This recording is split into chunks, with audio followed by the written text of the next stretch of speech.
Di mo maintindihan at di mo malaman kung saan ka tutungo.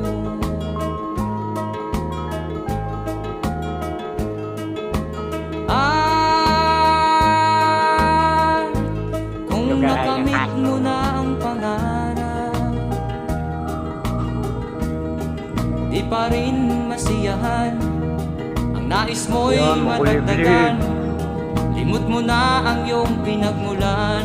Dalang karain. Bakit nga ba ganito? Yung kabayo ko, Ang tao'y naka-impound. walang kasiyahan. Baklas ang gulo.